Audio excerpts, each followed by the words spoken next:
So I'm happy now that all of a sudden, without giving us 2021 data, they give us 2022 5.3, and now they're giving us 4.1. He has admitted that there's high level of unemployment. Talking about the current situation of hardship, unemployment that Nigerians are facing, this is one thing that Nigerians keep calling on this current administration to pay attention to. I will allow us to listen to this clip where Rufai of Arise TV addressed this current administration concerning employment, concerning Let me start the on economy. the good note. What's the good note?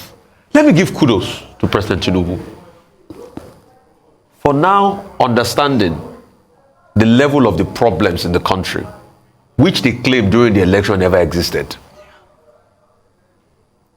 Let me also give kudos to him for admitting that there's high unemployment rate despite the 4.1% we saw by changing the format. And please, for those that make those arguments as well as international based formats, I spoke to a reliable source that said we are not getting things right. I would not want to quote my source. And this is the most reliable source on data in this country. That it is evidence there. And if you use that ILO standard, you will not get a true reflection of what is happening. In fact, this source had been pushed before in the past to be able to use that standard, and it was rebuffed. So I'm happy now that all of a sudden, without giving us 2021 data, they give us 2022 5.3, and now they're giving us 4.1. He has admitted that there's high level of unemployment. And Mr. Kashim Shettima has also admitted that this economic situation is dire. And who made this dire? President Muhammadu Buhari. So I commend and I give kudos to Bola Tinubu as he charged the minister. Mr. K, you called it lies. Let me sugarcoat it for them so that they don't say I'm too harsh. What they said during campaign was what we call poetry. Poetry, huh? It's campaign poetry. You know Mario Cuomo? They say we campaign in poetry, but we govern in prose. So they've told us the poetry of campaign. Now they are getting to the prose of governance now. And I'm happy about some things. And that's why I say I give President Tinubu kudos. He said he's going to cut cost of government. People that don't have business with hunger will not go to hunger. Let's see how he implements it. He wants to fix the economy. He wants to do this and all that. Kudos to him on all of that. But it's in the implementation. It is not just by identifying the problem and romancing the problem. Nnamdi Azikiwe talked about analysis paralysis. We can analyze the problem to a point of paralysis. We know the problem. Everybody knew the problem. Even when the campaign poetry was going on and say, oh, that data is wrong and all of that. When we're giving them the rightful question, and those people were tagging us and calling us, we knew the truth, but we knew their responses were poetry. But now, the same people that told us that, oh, President Muhammadu Buhari, they want to continue his legacy, now they are saying his legacy was not good enough. So they will keep talking because this is time for prose, not poetry any longer. But in order for this, their motivation to change Nigeria does not become poetry or audio, they need to back it up with implementation. And that's why this morning I want to set KPI for the ministers, because the media should do this. The Minister of Finance, for instance, number one, his major priority should be the economy. What will he do with the economy in the next 6 months? Provide jobs, resuscitate the MSMEs and the small businesses, bring about ease of doing business, working with PEBEC. Those are the most important things. Minister of Labor, job creation. Nigeria needs job. I hear in that meeting some people were talking about 50 million jobs. It's about time we get to work. And they have to show us empirical stats of how possible it is. And if they are truly ready about job creation, what they should do is month on month, how many jobs they've created, they should post it out there. It's not some poetry data when it's time for elections again. Accountability in the folk. We've been hearing a story about a certain minister with a conundrum. Decisive action also must be done as regards that. As regards other paraphernalia of government and other ministries, we must have KPIs that impact the people, and these are the targets they must set and achieve those targets in this stipulated time and try to achieve, because achieving might be a far-flung one. So those are the things they do. But he has said all the right words. But talking about the problem does not mean solutions to the problem. What we need is solutions. Nigerians are hungry. They are in dire straits.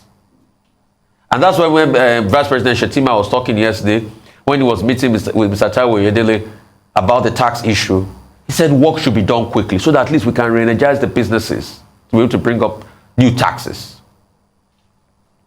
But I'm happy they are saying all of that. That's why I say kudos to President Tinubu. But the kudos will be better when we start to see the results. When Nigeria provides enough job for its people. When we don't need to change the strategy of calculating the number of jobs produced in the country. All the promises they are making now, if care is not taken, if they don't look for proper implementation mechanism, can also be poetry, like the poetry they campaigned during the election. It is time for prose. Let us stop the poetry. I yield the floor. Well, in terms of how bad or dire the situation is, the president had described it as fetching water from a dry well. So he has admitted that the well is indeed dry.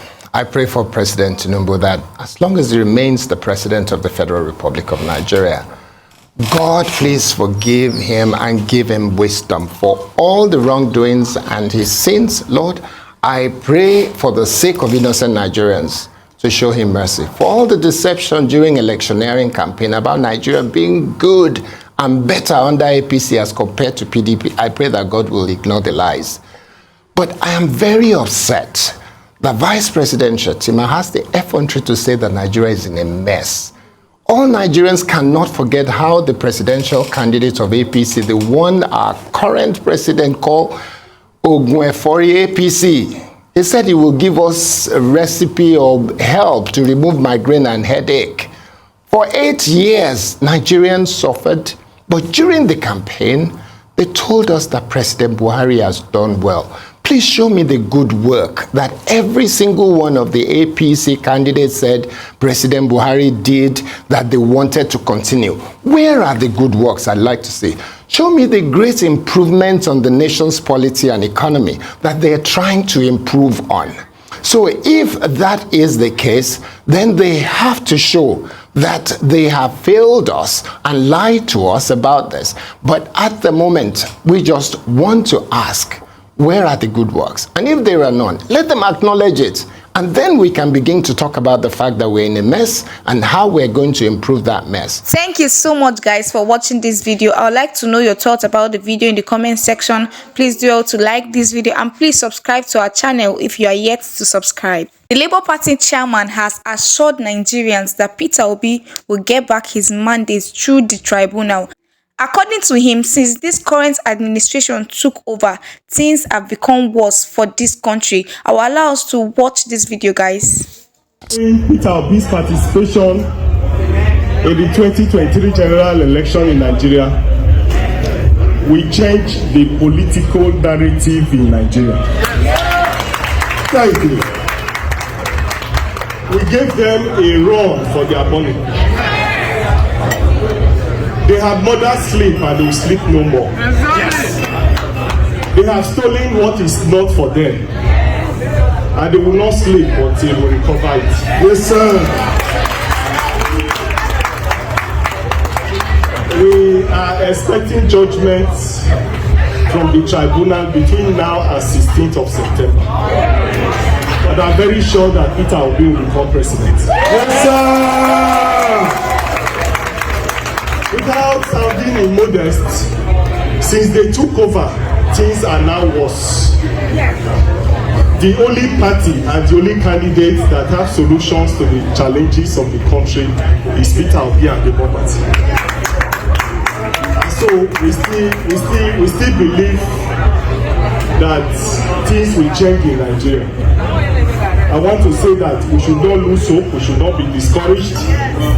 The hope is still alive. I'm confident that Peter Obi will become president. Yes. I also want to seize this privilege to say that a new Nigeria is definitely possible. I do not want us to be deterred, to be discouraged by the temporary setback. I believe surely that Peter Obi will be president of Nigeria. I'm sure that the courts we do the right thing. And for us in Labour Party, we have put our hands on the plow and we definitely not look back.